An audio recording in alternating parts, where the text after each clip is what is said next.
Bonjour et bienvenue à Coram Deo, l'émission qui porte un regard chrétien sur le monde. Mon nom est Pascal Deneau, je suis pasteur de l'Église réformée baptiste de Saint-Jérôme et ça me fait plaisir de vous accueillir pour ce nouvel épisode en compagnie tout d'abord de quelqu'un qui a peut-être une moustache un petit peu plus développée que la mienne, mais je vous assure que ma moustache n'a rien à voir avec la sienne.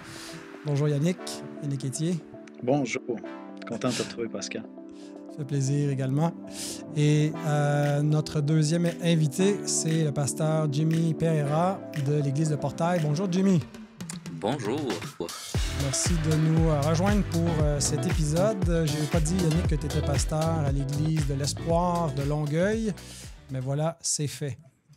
Messieurs, aujourd'hui, on veut parler d'un sujet chaud, un sujet triste. On veut parler de l'aide médicale à mourir. J'ai intitulé l'émission « Le catéchisme de la mort ». Il y a un double sens parce qu'on est dans une culture de la mort qui enseigne sa doctrine et sa théologie de la mort, mais on veut présenter un catéchisme de la souffrance et de la mort pour les chrétiens, donc on en parlera un peu plus loin dans l'émission. La semaine dernière, je vous ai dit que ça devait être Dan Thornton qui soit présent aussi, mais il a été empêché. Alors, Jimmy prend le relais. Juste comme on préparait cette émission, le journal Info Laurentide, là, qui est notre journal local ici dans les Laurentides, titrait « Engouement pour une conférence sur l'aide médicale à mourir ». Alors, j'ai dit, on tombe bien parce qu'il y a de l'engouement en ce moment dans notre société qui semble voir l'aide médicale à mourir comme un moyen d'abréger la souffrance, quelques formes de souffrance physique ou même mentale maintenant. On est préoccupé par cela, donc on veut parler de ce sujet aujourd'hui. Mais avant d'aller plus loin, notre sponsor, Publication chrétienne, vous recommande ce livre de R.C. Sproul, Surpris par la souffrance. Il y a un petit clin d'œil à C.S. Lewis, Surpris par la joie. Des fois, on peut être surpris par la joie, puis c'est merveilleux, mais c'est moins merveilleux quand on est surpris par la souffrance, mais il faut être capable d'y faire face. Alors, c'est un livre qui traite du rôle de la douleur et de la mort dans la vie du chrétien, que vous paierez environ 20 $ si vous cliquez sur le lien de Publication chrétienne dans la description, un livre de 168 pages. Donc, je vous laisse le consulter pour en savoir un peu plus par rapport à cela. Et je vous rappelle aussi que vous pouvez soutenir Coram Deo. On est à peu près un petit peu en dessous de la moitié de l'objectif pour un soutien mensuel. J'aimerais pouvoir me libérer de beaucoup de travail, de montage et de différentes choses techniques pour lesquelles j'aimerais embaucher quelqu'un pour le faire parce que c'est quand même plusieurs heures par épisode pour faire le travail de post-production. Et puis, je fais appel à vous tous, non seulement comme individus, mais les églises peut-être qui aimeraient être partenaires avec Coram Deo, faire un don pour l'année ou un soutien mensuel. On a besoin d'entre 1 000 à 1 300 $ mensuellement. En ce moment, j'ai un soutien d'environ 500 $ par les auditeurs et les sponsors, puisqu'il y a un nouveau sponsor que vous allez entendre, que vous avez déjà commencé à entendre depuis quelques semaines avec la faculté Jean Calvin. Mais c'est ça. Donc, voilà, si vous voulez, si le Seigneur vous en dit, vous le met à cœur, bien, laissez-vous aller. Donc, aujourd'hui, sujet qui n'est pas un sujet joyeux, qui n'est pas un sujet gai, même si pour certains, cette aide médicale à mourir est reçue avec engouement. Quelle est la perspective des chrétiens? Pourquoi est-ce que nous, on est les rabat-joie dans ce débat de société et qu'on ne voit pas d'un bon œil de façon générale là, l'ensemble de cette loi et de cette pratique maintenant dans le domaine médical Juste là, un résumé, commençons avec Yannick. Là, on pourrait faire une émission juste sur ça, tous les arguments, pourquoi les chrétiens s'y opposent, là, mais peut-être nous résumer en quelques phrases, si quelqu'un nous demande pourquoi vous êtes opposés, les chrétiens, à l'aide médicale à mourir. Plusieurs éléments, mais déjà, je pourrais mentionner le fait que notre vision de l'être humain, notre vision de l'univers n'est pas une vision matérialiste. On ne croit pas qu'on peut résumer le sens de l'univers, l'origine de l'univers, la destinée de l'univers et particulièrement de l'être humain uniquement à son aspect matériel. Et donc, pour nous, notre perspective de nos propres vies, de chaque être humain, c'est une vision vraiment qui repose sur un créateur, une éternité, une vie après la mort. Pour nous, la mort est une transition et demande de s'y préparer avec une perspective éternelle. Donc, déjà, si on tranche là en disant, bien, certains vont avoir une vision très matérialiste, dans le sens qu'on est seulement de la matière, bien, notre perspective est complètement différente. Et là, j'aborde même pas la question du rôle de Dieu comme autorité dans tout ça. Mais déjà, cet élément-là, je pense que c'est un point de départ. Oui. Ouais, ben voilà, c'est une autre perspective sur la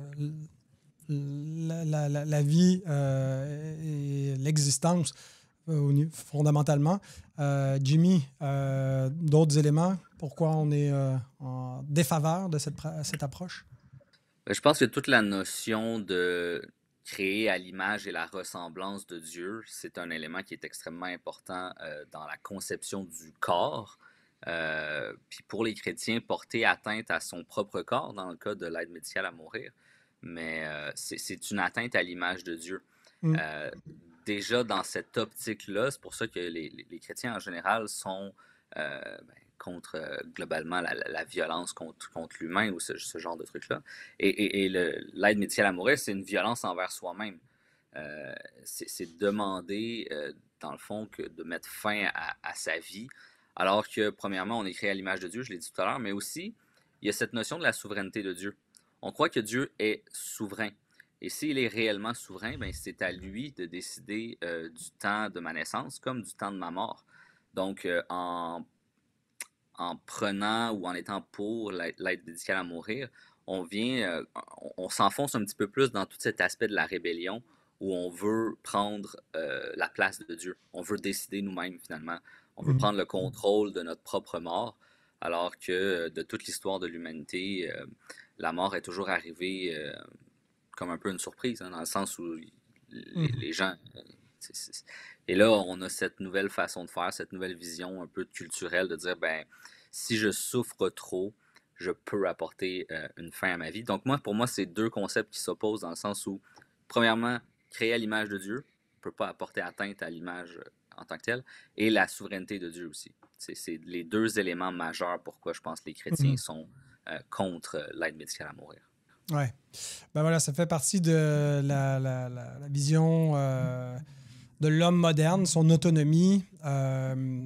Il veut être son propre Dieu dans cet aspect-là aussi de l'existence. Moralement, tu indiques finalement qu'on porte atteinte à notre propre corps. On s'attaque à l'image de Dieu en s'enlevant la vie, même si on considère qu'on n'a plus de qualité de vie et puis que il ne nous reste plus qu'à attendre la mort. On n'a pas le droit de faire cela d'un point de vue moral. Certains qui ne sont pas des croyants peuvent entendre ça et vont dire, ben oui, vous voulez imposer votre moralité chrétienne sur le reste de la société. Tout à fait, c'est exactement ça. Nous croyons que la moralité vient de quelque part, que c'est quand l'homme commence à imposer ses commandements, c'est une pente douce vers une décadence morale et on s'en va vers des conséquences qui vont se multiplier lorsqu'on ouvre la porte à ça et on commence déjà à en voir de nombreuses, mais on ne peut pas transgresser la loi de Dieu impunément sans que ça ait des effets qui vont se décupler. Alors l'idée, c'est pas simplement de vouloir faire en sorte que tout le monde adhère à l'éthique chrétienne et deviennent des chrétiens, mais puisque cette éthique, nous croyons qu'elle est normative, qu'elle n'est pas seulement donnée pour les chrétiens, mais qu'elle fait partie de la moralité fondamentale qui tient la société ensemble, eh bien, lorsqu'on on s'attaque à ce fondement, il y aura un impact majeur. Et donc, pour des raisons morales, je pense que c'est fondamentalement pourquoi on s'y oppose. En fait, l'aide médicale à mourir, c'est une négation de la souveraineté de Dieu. C'est une redéfinition de l'ordre moral. On est en train de dire que la vie humaine n'est pas sacrée, que c'est à l'homme de déterminer quand est-ce que la vie peut être vécue, qu'est-ce qu'une vie qui mérite de vivre et une vie qui ne mérite pas. Et même si on ne le fait pas sur les autres, de le faire sur soi-même. C'est dans toutes les idéologies meurtrières où on dit cette vie peut vivre, cette vie ne peut pas vivre, comme on a retrouvé dans des pans de l'histoire. C'est un peu cette même idéologie qui sous-tend, où c'est l'homme qui dit qui peut vivre et qui ne doit pas vivre. Donc, la vie qui est digne et celle qui ne l'est pas. Je pense aussi, Pascal, que pour les chrétiens, c'est drôle, tu sais, la perspective conservatrice ou libérale, progressiste ou conservatrice, on a tendance à se camper plutôt chez les conservateurs. En même temps, l'Évangile a été extrêmement progressiste à plein d'égards dans la reconnaissance de la dignité de tous les êtres humains. Donc, a beaucoup aidé des pans de ce qu'on conçoit comme l'Occident ou la morale occidentale à progresser puis vraiment aller vers un respect de l'autre. C'est ce qui fait que quand j'aborde une question comme celle-là, par exemple, je conçois tout à fait que ceux qui seront en faveur de l'aide médicale à mourir ont eu une réflexion morale sur la question. Et donc, ils peuvent le faire au nom de la compassion. Il y a un raisonnement derrière tout ça qui, selon moi, est faux et dangereux, mais ça demande une conversation qui est ouverte où je veux entendre vraiment tout le raisonnement moral qu'il y a derrière ça. Mais où je voulais en venir avec tout ça, c'est que généralement, les chrétiens, on se campe plutôt du côté conservateur parce que apporter des révolutions morales aussi profondes, aussi rapidement, c'est souvent à courte vue, je crois. Et ça nous conditionne, ça endoctrine une culture, ça développe une culture qui devient extrêmement forte. Et pour nous, on va souvent parler d'une culture de mort qui peut devenir terriblement difficile à renverser. Et si je fais une comparaison qui est peut-être boiteuse, mais je pense à ce qui s'est passé en Chine pour réduire la population chinoise et contraindre le nombre d'enfants. Actuellement, la Chine se retrouve avec un défi complètement opposé, où leur taux de natalité est beaucoup trop faible. Et ça va être extrêmement difficile de convaincre les femmes chinoises à avoir plus d'enfants alors que la classe moyenne est en train d'augmenter. Donc, c'est comme si on fait une expérimentation sociale, sociologique aux conséquences énormes et on développe une nouvelle culture et revenir en arrière, ça sera très, très, très difficile. Donc, à partir du moment où on décide de présenter comme une moralité peut-être même supérieure, de décider de mettre fin à ces jours, assisté par la médecine, hein, tout ça, c'est... là, la médecine, maintenant, avec vertu, est en train de t'aider à t'enlever la vie. Il y a beaucoup de choses dans ça, et dans ma perspective à moi, à tout le moins, c'est à courte vue. Il n'y a pas une réflexion profonde. Et là, les prochaines générations vont être endoctrinées dans cette vision-là. Et je pense que Francis Schaeffer parlait avec justesse de cette culture de mort qui est en train de se construire en Occident. Oui.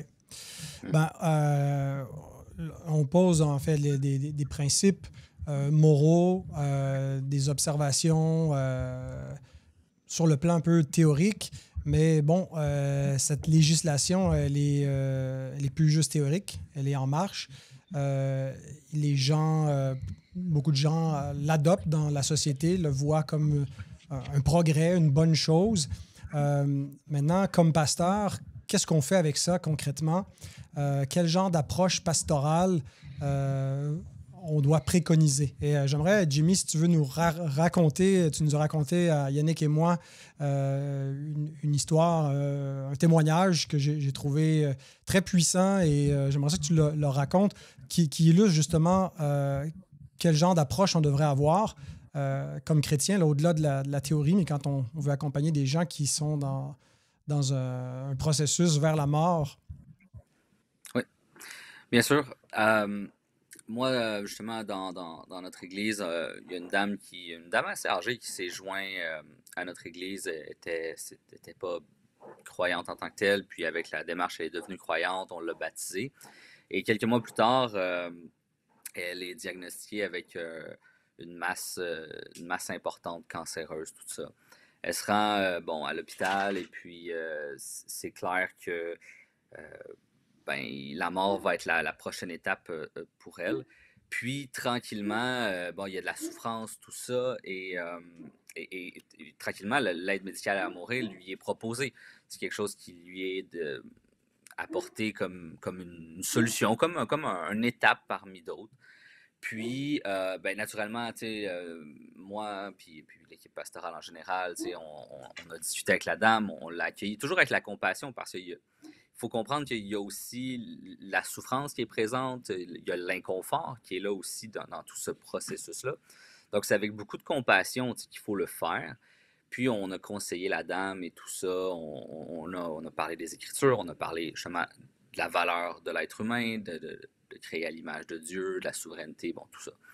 Puis, la dame a choisi finalement de ne pas le faire. Et la pression était tellement forte que sa famille, qui est non chrétien, mettait beaucoup de pression, même jusqu'à nous menacer d'aller devant les médias pour dénoncer ça, comme quoi c'était terrible ce qu'on faisait, parce que eux, c'était au nom de la compassion qu'ils voulaient l'aide médicale à mourir.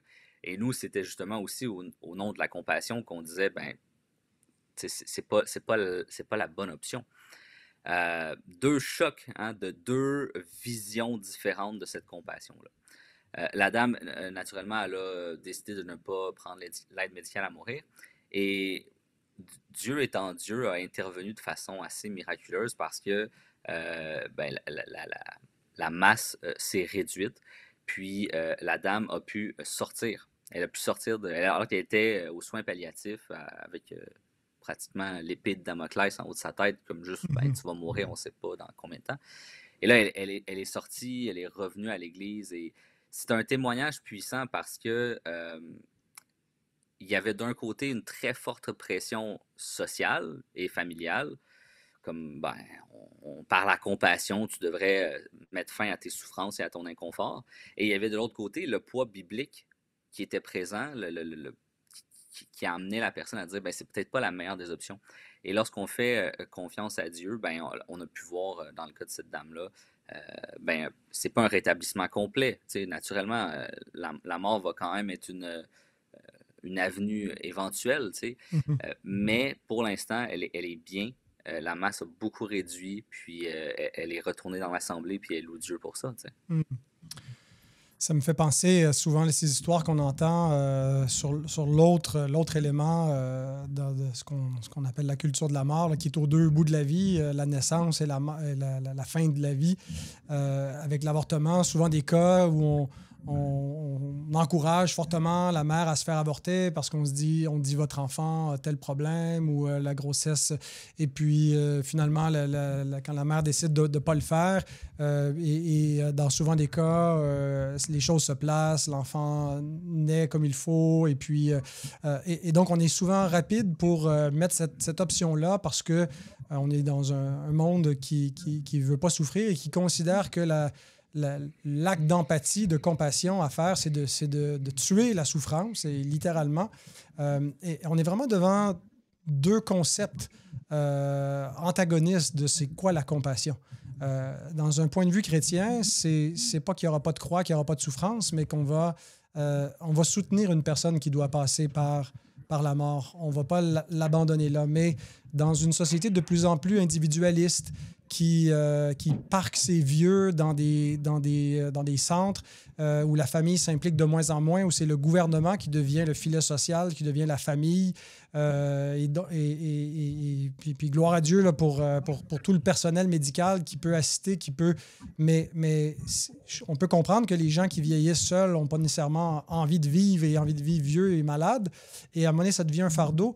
Nous, il y a peut-être 2 semaines, au moment d'enregistrer 2 semaines, mais au moment où il est sorti l'émission, là, ça fait un peu plus qu'un mois et demi, où quelqu'un de notre entourage, de ma famille, ma mère travaillait dans un CHSLD, et puis c'est ma soeur qui a pris le relais à la retraite, et puis c'est un des résidents qui était là depuis longtemps, que ma famille a connu, qui était...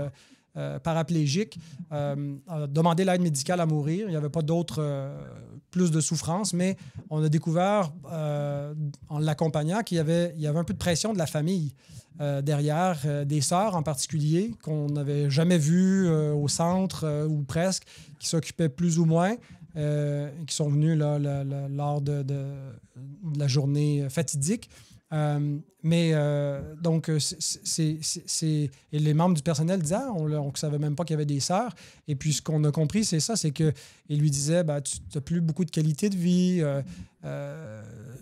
pourquoi pas t'en aller sans souffrance. Mais ce n'est pas de la compassion, c'est de la lâcheté. Moi, ça me choque profondément. Que les gens soient choqués, qu'on incite les gens à vivre, puis qu'on se fasse dire qu'on est les méchants parce qu'on dit aux gens de vivre, alors que la vraie compassion, c'est que tu souffres avec, tu es présent, tu soutiens jusqu'au bout. C'est vrai que c'est difficile, c'est vrai que ça demande du courage, mais que Dieu nous le donne, et j'espère que que je serai à la hauteur de mes convictions, et puis que je ne flancherai pas au moment où la tentation pourrait être grande de vouloir mourir. Mais la compassion, donc, c'est de soutenir, d'être présent, de donner l'aide. Et puis, voilà, c'est pas de mettre à mort quelqu'un, c'est pas de la compassion. Mais excuse, j'ai quelques envolées. Si tu permets, j'aimerais ça rebondir. Je sais que ça nous distrait un peu, mais ça me trouble tellement depuis quelques temps. Je suis allé au cinéma à quelques reprises dans les derniers mois. Et puis, on dirait qu'il y a une seule annonce qui revient constamment, c'est quelque chose comme Allo Suicide ou quelque chose comme ça pour les jeunes. Et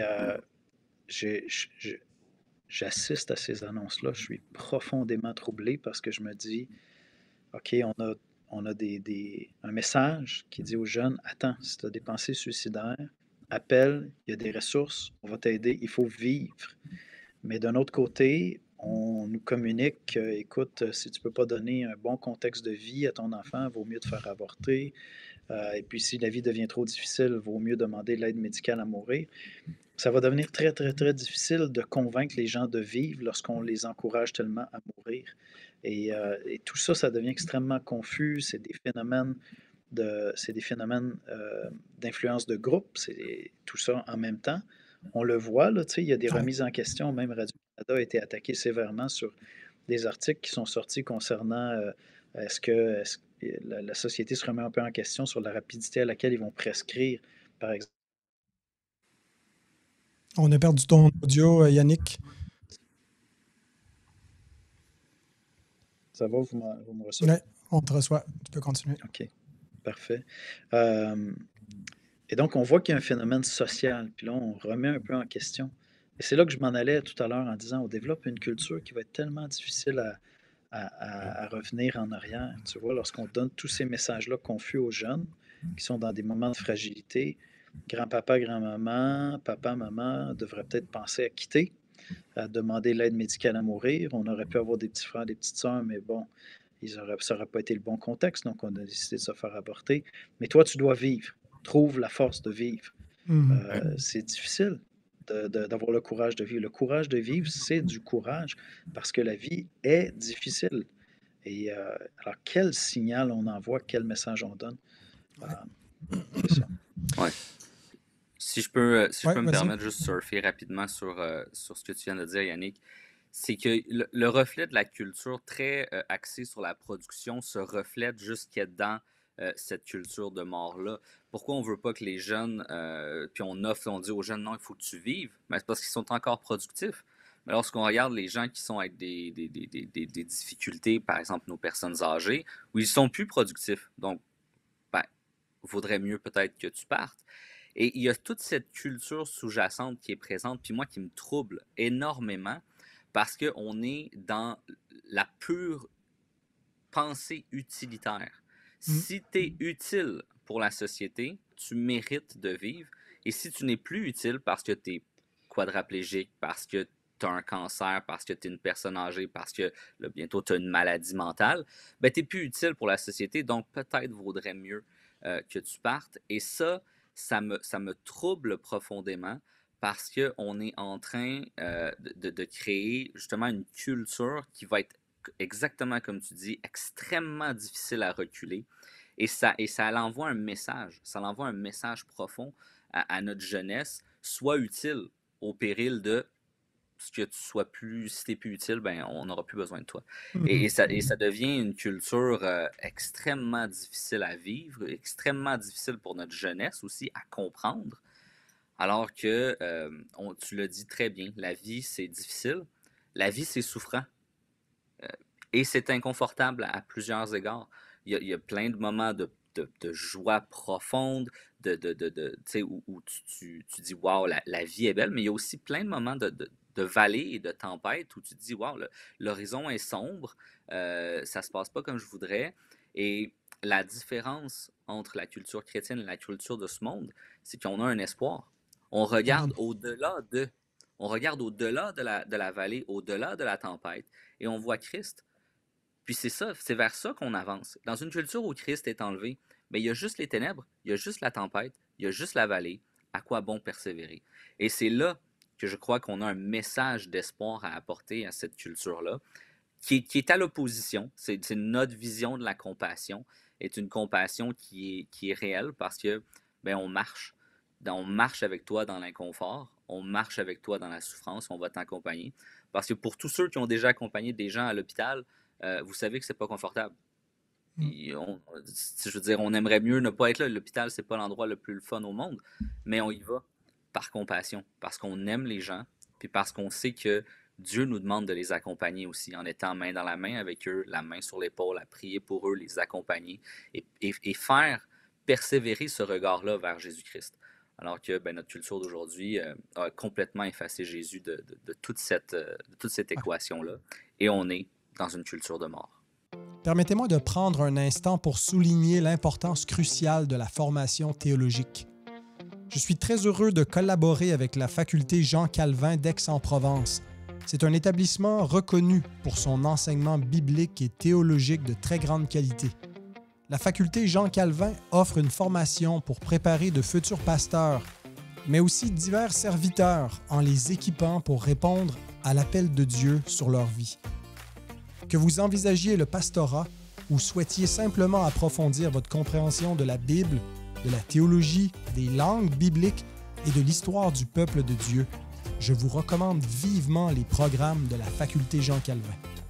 Ils sont disponibles aussi bien sur le campus dans la magnifique région d'Aix-en-Provence que via la formation à distance, offrant une flexibilité optimale. Si vous voulez en savoir plus, consultez le site facultéjeancalvin.com. Ben, cet utilitarisme dont tu parles, je pense que en fait, l'effet pernicieux à la longue, c'est que l'aide à mourir se transforme en devoir de mourir. Tu as la possibilité, donc si tu n'as plus de raison de vivre, pourquoi est-ce que tu embarrasses le système? Pourquoi est-ce que tu occupes un lit d'hôpital? Pourquoi est-ce que tu persistes à être un fardeau pour ta famille? Il n'y a personne qui le dit comme ça, mais c'est ce qui est impliqué. Je veux dire, c'est pas simplement parce que initialement, c'était donc juste des gens dont la fin de vie était très, très prévisible, des souffrances atroces. Et puis là, ben, on a sans cesse ouvert de plus en plus l'admissibilité à l'aide médicale à mourir. Et tu parlais tantôt, Yannick, de la prévention contre le suicide, mais on vient donc de passer un nouveau jalon dans la législation sur l'aide médicale à mourir, où c'est plus seulement les gens qui ont des souffrances ou des maladies physiques dont la mort est prévisible, mais c'est aussi la santé mentale des gens donc, qui n'auront pas nécessairement de problèmes physiques qui vont les mener à la mort, mais la santé mentale qui les fait souffrir peut être une raison valable pour amener quelqu'un à prendre cette aide médicale à mourir. Je n'ai pas suivi d'extrêmement près le dossier, mais est-ce que vous pouvez nous donner un petit peu une idée de comment toute cette législation sur l'euthanasie, osons employer le mot, a évolué au fil des dernières années, et puis cette dernière étape là, qui vient d'être franchie le 17 mars dernier au Canada? Yannick, est-ce que tu Ben, si je retourne en arrière, je pense que les premières fois où tout ça est apparu dans mon miroir, dans ma lunette arrière, là, puis je me suis dit, OK, on a vraiment une tendance lourde. Ça a commencé avec des meurtres par compassion, où on avait des pères qui avaient un enfant lourdement handicapé, avec une déficience profonde, et quand on a commencé à parler de meurtre par compassion. Et là, pour moi, j'avais une tendance lourde qui commençait à se dessiner. On s'en allait dans une direction. À partir du moment où la notion de mort et de mettre à mort, de s'enlever la vie est associée avec un geste de compassion, on a une tendance lourde qui s'installe. Au départ, comme tu le disais bien, on parlait de maladies dégénératives graves qui peut-être allaient entraîner une décennie de souffrance, de quasi-totale incapacité, un peu une espèce d'état végétatif où, bien, moi j'ai travaillé personnellement avant d'être pasteur, j'étais éducateur spécialisé, j'ai travaillé en centre d'accueil avec des personnes lourdement handicapées, à la fois déficients intellectuels lourds, sévères, mais lourdement handicapés physiques. Et c'est vrai que j'avais des individus devant moi qui semblaient être dans un état quasi végétatif. Et je comprends que quelqu'un qui est distant par rapport à cette personne-là pourrait voir ça comme un acte de compassion. Maintenant, moi, pour avoir travaillé là, travaillé avec des collègues, on avait une relation avec ces gens-là, une relation vraiment d'amour où il y avait des soins physiques et ces êtres-là très diminués exprimaient de la reconnaissance, exprimaient des rires, exprimaient des larmes, de la souffrance. On est en relation avec eux sans jamais toujours saisir ce qu'ils peuvent vivre. Mais dès qu'on a induit la notion de compassion dans ces gestes-là, ajoute à ça le fait qu'on devient dans une culture où on est je dirais, dans l'hyper-compassion même psychologique. Hein. Dès que quelqu'un exprime une souffrance, il doit avoir toute notre attention, toute notre compassion. Ajoute à ça des notions de victimisation. Ça nous rend extraordinairement vulnérables comme société à dire, ben écoute, si tu as essayé assez longtemps de trouver la force intérieure de vivre et que tu ne la trouves pas, peut-être qu'ultimement, la meilleure chose qu'on peut faire pour toi, c'est de t'accorder cette possibilité-là de mourir. Et là, le débat dans notre société va se tourner, malheureusement, va se tourner vers, oui, mais comment on fait pour discerner qu'on n'est pas allé trop vite? Ça va devenir juste ça la question, c'est est-ce qu'on a un bon protocole pour avoir un processus rigoureux? Et tout le débat va aller là. Tout le débat, ça va être est-ce que le protocole est adéquat pour avoir assez de temps pour évaluer si la personne vraiment était consciente du choix qu'elle voulait faire. Et ça devient très, très, très fragile. Donc, pour moi, l'introduction de la notion de compassion dans la mise à mort ou l'assistance au suicide est le début de quelque chose qui va dégringoler complètement. Parce qu'au nom de la compassion, j'arriverai toujours à un endroit où je vais accorder à un être la possibilité de mourir, parce que c'est le ressenti. Hein, la valeur de l'être humain n'est pas à l'extérieur de soi, n'est pas dans sa nature propre, mais dans son ressenti. C'est ça Ouais. qui devient la base. C'est malheureux parce qu'on a tellement développé des outils de communication qui nous permettent à vraiment être à l'écoute les uns des autres avec plus d'acuité. Tu vois, on apprend à parler puis à s'écouter, mais si tu détaches ça d'un créateur qui donne une valeur à ton être, qui est au-delà de ton ressenti peut devenir un outil extraordinairement destructeur parce qu'il devient central. Ce que je ressens aujourd'hui définit la vérité. Et si tu as suffisamment de capacité d'écoute, tu vas entrer en contact avec mon ressenti, puis là, tu dois te soumettre à ça. Alors qu'on sait que l'être humain vaut plus que ce qu'il ressent immédiatement. Euh, Beaucoup plus que ça, parce on peut aller ailleurs, après on peut construire. En tout cas, c'est un petit peu ma lecture de cette course-là dans notre culture. Oui, ben merci. Ça nous donne aussi un peu le point de départ avec ce revirement sur la notion de compassion. Et puis, ça vient avec toute cette mouvance qu'on voit en dehors simplement de la question médicale, mais toute l'identité, le moi qui est au centre, l'émotivité, il y a comme une sorte de fragilité aux individus modernes là, qui voilà, sont comment ils se sentent, et puis il ne faut pas... c'est ça, leur ressenti définit beaucoup de choses. Ouais, c'est vrai que ça impacte également toute la notion de la souffrance et puis comment on veut l'abréger. Est-ce que tu as suivi, Jimmy, cette dernière étape aussi dans la législation par rapport à l'ouverture maintenant des personnes dont la seule souffrance est au niveau mental et non pas une maladie? Oui, puis c'est quelque chose que j'ai trouvé particulièrement perturbant parce que, encore une fois, je pense que tu l'as dit un petit peu tantôt, ça devient un moyen assez lâche de baisser les bras, en fait. C'est que c'est des personnes qui sont dans des situations de vulnérabilité et leur subjectivité devient un peu le standard de leur vérité. Puis ça, c'est extrêmement dangereux. C'est extrêmement dangereux parce que euh, on a tous vécu déjà des moments de vulnérabilité où on se sentait pas adéquat, où ça allait. Puis si à ce moment-là, on avait eu le pouvoir de mort sur notre propre vie, euh, c'est comme on peut pas regarder, comme je disais tout à l'heure, on peut pas regarder aux ténèbres de maintenant sans espoir qu'un jour il va faire soleil. Puis c'est un peu ça avec les gens qui vont souffrir de maladies mentales, c'est qu'on va leur dire, ben, tu pourras jamais aller mieux, tu pourras jamais vraiment être amélioré, puis si tu sens que là, ben, t'en as assez, ben, on va t'emmener à ça.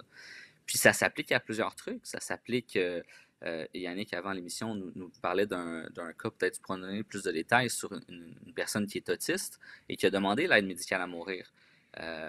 OK, c'est terrible. Quelqu'un qui va être en dépression, une dépression profonde, va pouvoir demander l'aide médicale à mourir. Et la logique, simplement, la pure logique, nous fait dire que c'est une mauvaise idée.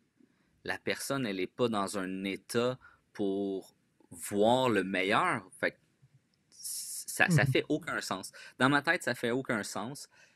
Encore une fois, parce qu'on a perverti la compassion. On l'a littéralement perverti.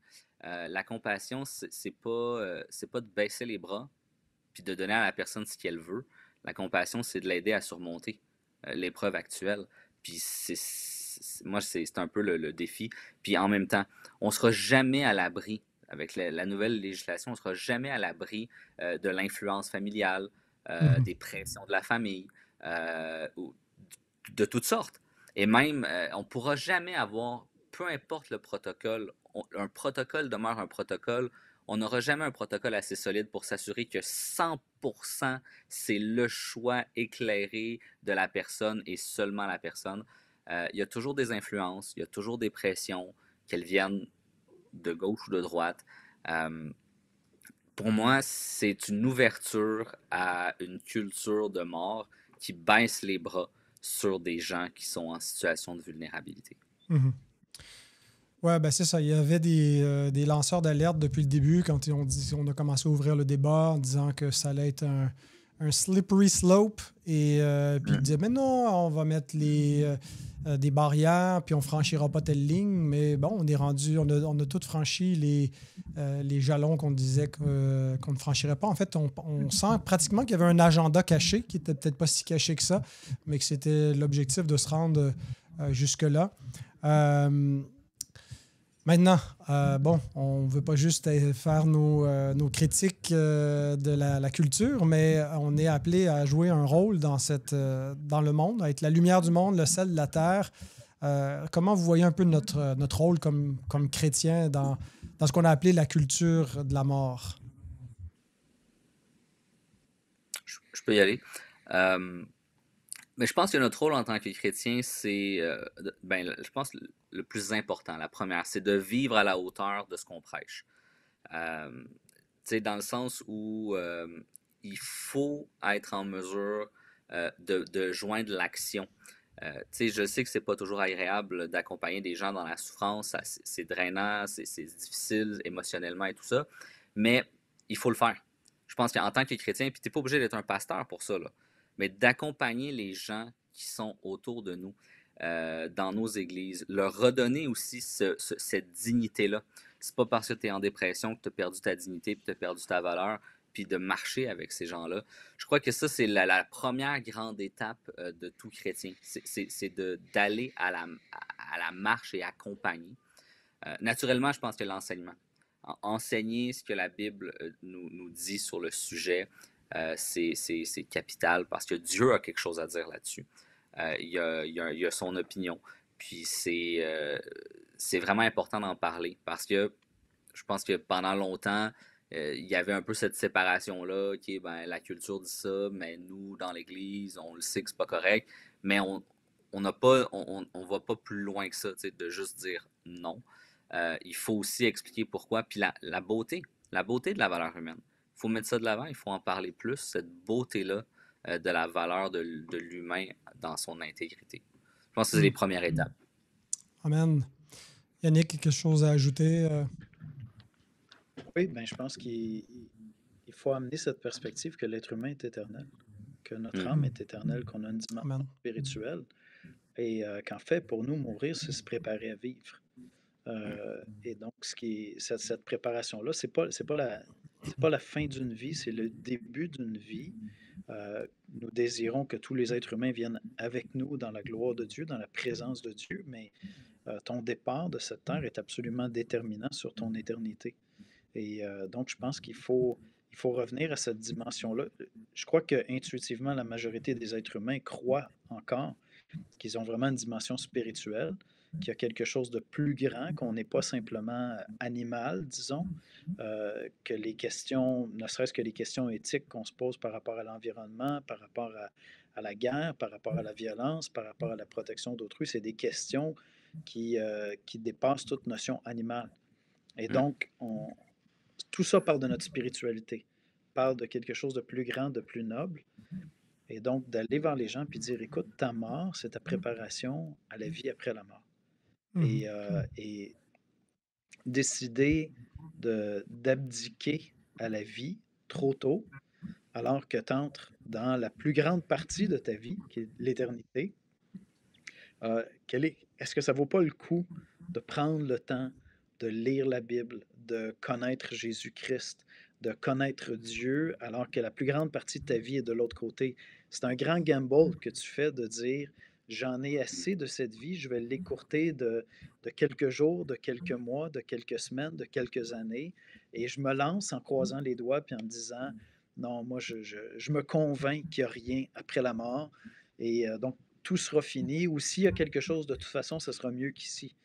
Mais nous, on connaît celui qui est revenu de la mort. Amen. On le fête à Pâques à chaque année. On fête sa résurrection, on souligne sa résurrection. Bien, justement, on veut préparer les gens à entrer dans cette plus grande partie de leur vie qui est l'éternité, à bien le faire avec Jésus-Christ, à leur parler de celui qui a eu le courage de vaincre la mort.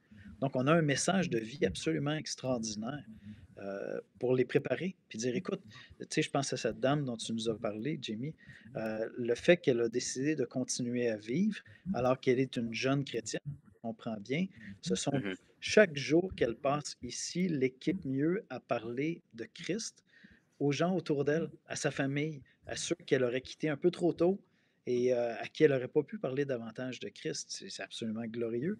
Donc, rester ici pour connaître Dieu davantage, puis faire connaître Dieu davantage, alors que j'arrive dans un temps de ma vie où, en principe, en vieillissant, j'ai plus de sagesse, je suis capable de communiquer autour de moi, de parler autour de moi. Je pense qu'on a un message extrêmement positif. Puis la grande ironie dans tout ça, c'est que si tu as voyagé un peu sur la Terre, tu sais que là où les gens souffrent plus, physiquement, ont plus de difficultés à vivre, souhaitent moins la mort. Et Mm. donc, ça parle aussi d'une maladie profonde de notre culture. C'est pour ça que je dis que c'est vraiment à courte vue. Aller voyager, j'ai eu le privilège d'aller en Haïti avant qu'Haïti se ferme à plusieurs reprises. Ces gens-là ont des vies beaucoup plus difficiles que nous et on n'est pas dans les dépressions, puis on n'est pas dans l'aide médicale à mourir. Donc, on vit dans une société qui est malade. On a besoin de dire à cette société, nous sommes malades. Parlons de vie ensemble. Mhm. Parlons de vie dans une perspective globale. Regardons comment les gens vivent ailleurs, dans des conditions plus difficiles et veulent pourtant vivre et apportons-leur ce message de vie que nous avons. Ta mort, c'est ta préparation à la plus grande partie de ta vie. Laisse-moi te parler de la meilleure préparation que tu peux prendre, Mm. celle d'embrasser l'auteur de ta vie qui veut t'accueillir pour l'éternité. Ouais. Amen à tout ça, les frères. Bon, je retiens que finalement, on est des messagers d'une bonne nouvelle. On porte un message de vie, mais on ne doit pas seulement aimer en parole et avec la langue, en proclamant la bonne nouvelle, mais aussi on doit incarner ce message en vivant cohéremment, donc en aimant nous aussi, en accompagnant ceux qui traversent la vallée de l'ombre de la mort. Donc, comme on pourrait dire, on prêche l'Évangile et on vit l'Évangile. C'est une expression que j'aime pas d'habitude, là, mais je l'utilise. Je pense que dans ce cas-ci, c'est correct. On est Euh, en train de t'avoir, Pascal. En terminant, j'aimerais ça, Yannick, que tu nous parles du catéchisme de la mort. C'est pas le nom là, qu'on lui a donné, mais je trouve que ça en jetait, comme disent les Français. Donc, un outil qui peut nous aider justement à développer une juste théologie de la souffrance et de la mort. C'est souvent ce qui fait défaut aux chrétiens, mais certainement aux non-chrétiens. Oui, c'est en fait une traduction, une belle collaboration que Sola a eue avec Évangile 21 et avec un médecin, donc un médecin pratiquant en Ontario et un pasteur en Ontario qui nous ont produit un catéchisme avec quelque chose comme 70 questions, si je ne m'abuse. Je ne vais pas vous induire en erreur, 72 questions. Donc, un catéchisme, hein. Déjà, la formule du catéchisme, c'est super pratique parce qu'on pose des questions et on prend le temps d'y répondre le plus succinctement possible quand c'est approprié avec des références bibliques. Mais un catéchisme sur la mort et la question de la fin de vie. Donc, on couvre vraiment des questions très pratiques. Quelle est la perspective chrétienne de la vie, de la mort, du suicide, de la mort, de l'aide médicale à mourir? C'est extraordinairement pratique. Ça va, pour être très transparent avec vous, il y a plusieurs angles que je n'avais même pas réfléchi avant de prendre connaissance de ce catéchisme-là. Donc, Sola a eu l'autorisation de le traduire, le rendre gratuitement disponible. On le trouve sur Évangile 21, sur sola.org. Et donc, on peut aller chercher tout ça et discuter. La beauté d'un catéchisme, c'est que ça ouvre la conversation. Donc, on peut en discuter en couple, on peut en discuter en église, dans un groupe maison, on peut en discuter avec nos enfants même, puisque c'est très court, il s'agit juste d'aller voir un peu les références bibliques. Mais je pense que c'est essentiel pour nos membres de nos églises de pouvoir être capables d'avoir déjà ces réflexions-là pour eux-mêmes, pour la famille, mais après ça, pour les collègues de travail. Parce que dès que les collègues savent que nous avons la foi, euh, ils vont nous poser des questions sur ça. Et comme on le dit depuis le début de la conversation, puisque toute cette réflexion dans la culture se fait sous l'angle de la compassion, euh, si tu n'as pas réfléchi préalablement, tu es vraiment mal pris. Je veux dire, qui peut être contre la compassion dans notre culture et comme chrétien? Je veux dire, nous sommes la religion de la compassion, tu vois?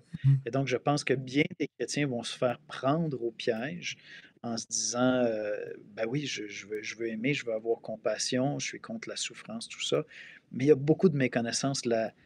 Toute cette question-là dans notre société a été construite pour arriver à une acceptation sociale très forte. C'est bien réfléchi, c'est bien communiqué pour atteindre ses objectifs et ça nous demande à nous de faire des réflexions sérieuses. Cet outil-là est vraiment merveilleux parce qu'il est très pratique, très concret. Euh, on le lit tranquillement puis on en discute. C'est en français, c'est en anglais, c'est gratuit. Hmm. Jimmy, est-ce que tu as eu l'occasion d'y jeter un œil? Oui, oui. Puis je crois que c'est un outil qui va être vraiment essentiel pour autant les nouveaux croyants que les croyants plus affermis, parce que ça répond bien aux questions qu'on peut tous se poser. Puis je suis d'accord avec Yannick, il y a même des angles que honnêtement j'avais pas pensé. Puis je trouvais extrêmement intéressant de naviguer au travers ce catéchisme-là. C'est un outil à avoir là, dans ses favoris, pas trop loin. Parce que je crois que ce genre de questions-là, on va les recevoir sur une base régulière. Puis, bien que ce soit un outil pour nous qui sommes dans le ministère, dans l'œuvre, c'est un outil incroyable aussi pour tous les croyants. Donc, c'est pour ça qu'il est à la disposition de tous là, sur le site de Sola. Vraiment, avec 72 questions, il touche la question de façon pas juste superficielle, c'est assez exhaustif. Donc, je pense que c'est vraiment un outil qui va porter du fruit. Mais il faut le faire connaître. C'est comme toute chose, là. Quand il y a des outils, il faut les faire connaître, puis que le plus grand nombre de gens puissent y avoir accès. Mais c'est vraiment excellent. Excellent. Merci. En terminant, je vous cite mon propre catéchisme de la mort, le catéchisme d'Heidelberg, avec sa première question, justement, qui traite de la mort, en disant « Quelle est ton unique assurance dans la vie comme dans la mort? » On avait pris déjà cette question en vox pop, là, en allant demander ça aux gens sur la rue. Ils nous regardaient d'une drôle de manière, là. Ils ne s'étaient jamais posé la question, là, mais quelle est ton unique assurance dans la vie comme dans la mort? C'est que dans la vie comme dans la mort, j'appartiens corps et âme, non pas à moi-même, mais à Jésus-Christ, mon fidèle Sauveur. Par son sang précieux, il a totalement payé pour tous mes péchés et m'a délivré de toute puissance du diable. Il me garde si bien qu'il ne peut tomber un seul cheveu de ma tête sans la volonté de mon Père qui est dans les cieux, et que toutes choses doivent concourir à mon salut. C'est pourquoi, par son Saint-Esprit, il m'assure la vie éternelle et me rend prêt et disposé à vivre désormais pour lui de tout mon cœur. Alors, quand on a ça, je peux vous assurer qu'on n'a pas besoin de l'aide médicale à mourir pour faire face à la mort. On a une assurance qui est bien meilleure. Amen. Amen. Changement de propos. Yannick, je pense, est-ce que je me trompe ou tu vas participer bientôt à la conférence d'Évangile 21? Oui, en effet. Tu peux nous en dire un mot? Mais j'aurai le privilège de participer à cette belle conférence, un événement majeur en Europe francophone. Donc, on va être dans Pierre. C'est une occasion, pour y avoir déjà participé il y a quelques années, inspirante. Où on a vraiment des chrétiens de toutes les générations qui s'y retrouvent. C'est un moment d'arrêt, d'ailleurs, dans un site extraordinaire à l'IBG à Genève, en Suisse. Mais c'est vraiment un moment où on se retrouve, on s'encourage, on s'équipe les uns les autres. Et nous serons encore une fois là, quelques Québécois qui auront le privilège de participer soit dans des ateliers ou dans la conférence qui suivra sur le counseling biblique avec l'équipe de la Fondation du counseling biblique. Mais c'est vraiment un moment fort, je pense, en Europe francophone, puis un moment, je dirais, fort pour une théologie réformée où on voit bien la centralité de l'Évangile. Oui, ça va être mon privilège de participer comme un des conférenciers et je vais aussi tenir un atelier sur la notion de collège d'anciens, de congrégationalisme, comment est-ce qu'on travaille ensemble pour bâtir des églises fortes et bien fondées dans les Écritures. Tu nous rappelles la date? Bonne question, c'est à la fin mai. Ah, ça, c'est question piège-là. OK. Pascal, Bon, allez je suis sur la le personne la site. plus désorganisée que je connais. Allez sur le site d'Évangile 21 pour en savoir plus, pour s'inscrire, c'est ça? Exactement, c'est du 8, en fait, c'est au début du mois de mai, tu vois, du 8 au 11 mai. Oh, l'émission sort le 6, donc c'est dans 2 jours, dépêchez-vous. Ça sera complet. Vous saurez comment nous suivre. Ouais, est-ce que c'est retransmis sur Internet? Je ne crois pas que ce soit retransmis en direct. OK, mais je pense c'est que les enregistré. conférences sont tous rendues disponibles par la suite. Ouais. OK, formidable. Eh bien, de mon côté, j'aimerais promouvoir le 25e anniversaire de IRBS. International Reformed Baptist Studies, qui est le séminaire avec lequel je collabore pour la formation d'ouvriers. Donc, nous, on est le volet canadien-français. Et ça sera le 25e anniversaire qui sera célébré au Texas. Alors, ceux qui connaissent un petit peu la famille Renihan, James et Sam, et puis la faculté de cette école, ça va être de grandes festivités sur 3 jours à Mansfield, au Texas. Et j'annonce en primeur qu'on organise un cours en collaboration avec IRBS à Montréal pour février 2025. Tout n'est pas encore signé, donc je le dis un peu par la foi, mais j'ai beaucoup de foi. Ça va être en anglais, cependant, un cours avec le professeur Michael Beck, qui se spécialise dans la théologie de Meredith Kline, mais qui s'intéresse finalement à la question de l'intersection entre Christ et la culture. Donc, c'est un peu connexe avec ce qu'on a discuté aujourd'hui. Quel devrait être notre agenda, entre autres, pour la culture et puis notre vision de la société et puis l'éthique, est-ce qu'il faut reprendre l'éthique de la loi de Moïse ou voilà, donc il y a différents points de vue entre la théonomie, la théologie des 2 royaumes et Kline qui se situe dans cela. Si ça vous intéresse, restez connectés sur le site de Un héros dans le net où bientôt la publication sera faite. Ça va être dans les locaux de Sembec pendant le mois de février à Montréal. Donc, j'ai bien hâte pour cette occasion. Alors, les gars, j'espère que vous serez des nôtres. Ça sera une belle semaine où on peut discuter de théologie tout en fumant un cigare avec le professeur en fin de journée. Non, il ne fallait pas dire ça, hein, Yannick. Ça, on garde ça privé. Les gens ne savent pas ce que font les pasteurs dans leur Spurgeon Club. OK, alors voilà, c'est tout pour aujourd'hui. La semaine prochaine, on reste dans notre thématique d'aujourd'hui. Je reçois Alexandre Saran qui vient de sortir son livre sur Job, mais on va parler d'une théologie de la souffrance. Alors, je le disais, c'est souvent ce qui est déficient, ce qui nous empêche de savoir souffrir, ce qui fait que soit on lève le poing contre Dieu, soit on se rebelle, on fuit dans différentes façons. Et donc, je pense que ça fait une bonne continuité avec le sujet dont on a parlé aujourd'hui parce que c'est bien beau être contre l'aide médicale à mourir, mais il faut aussi avoir une bonne théologie de la croix, une bonne théologie de la souffrance et une espérance face à la souffrance. Alors, on va aborder toutes ces questions avec Alexandre la semaine prochaine. Merci d'avoir été des nôtres. Merci à mes 2 invités, Yannick Etier et Jimmy Pereira. Et j'espère qu'on pourra se reparler bientôt à Coram Deo. Merci. Avec plaisir. Merci les auditeurs d'avoir été des nôtres. À la semaine prochaine.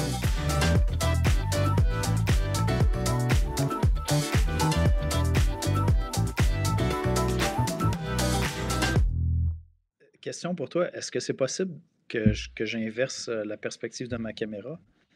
Quand je me tasse à droite, ça se tasse à gauche. Est-ce que j'ai ce contrôle-là ou je ne l'ai pas? Attends, je pense que je peux te faire quelque chose. Je ne l'ai jamais fait encore. Là. La plupart de mes invités sont moins capricieux. Je fais mon difficile, c'est juste que c'est déstabilisant. Quand tu dois sortir, tu veux corriger, puis tu continues à aller dans le c'est ça. Attends, ici, OK. Sur le guest 1, je mets un effet miroir. C'est ça? Je fais tout ça. Yes, sir. Aha! Fais-tu la même chose, merveilleux. C'est correct. Moi, je suis correct comme ça. C'est bon. Trop tard. Trop tard. On va le mettre pour tout le monde. Comme ça, vous allez toujours être en miroir, mes invités à cette heure. Grâce à Yannick. Justement, hier, j'enregistrais avec Alexandre Saran, là, puis ça, il piquait ici, mais il se grattait ici. Exactement ça que je voulais éviter. Je voulais pas perdre mon image quand je me gratte. Ouais, non, c'est vrai que c'est mêlant quand on bouge pas du même bord. Est-ce que je vois que tu es en train de te friser la moustache vers le haut? Frère, tu n'as rien à voir avec ce look. Excellent. Je ne peux pas le cacher. Non, mais J'essaie des nouveaux trucs. J'ai vu un gars, il avait la barbe courte puis une bonne grosse moustache. Je trouvais ça cool. J'ai dit, tiens, je vais essayer ça. Là, en ce moment, elle est comme un peu... il me manque des spots dans ma barbe. Elle blanchit par tâche. J'ai dit, bon, ben, je vais me rabattre sur la moustache. C'est le seul ornement glorieux qui peut me rester, peut-être. La calvitie aussi. Je commence à te ressembler pas mal, là, en fait. Tu as 10 ans d'avance sur moi, toi? Ça doit être ça. Voilà. Ouais, c'est ça. Ouais, puis toi, t'es plus jeune, mais t'es plus avancé de Ouais, c'est ce ça. bord-là. Il y en a qui sont sages plus jeunes. C'est ça qui arrive. Ouais, c'est ça. En prend combien de café par jour? C'est des petites cafettes en réalité. Oui, oui, mais il y a quand même de la caféine, là. Moi, j'en prends 1, 2, 3, 4, 5, probablement 6 espresso simples. Good. À peu près. C'est pas payé. C'est le double de moins.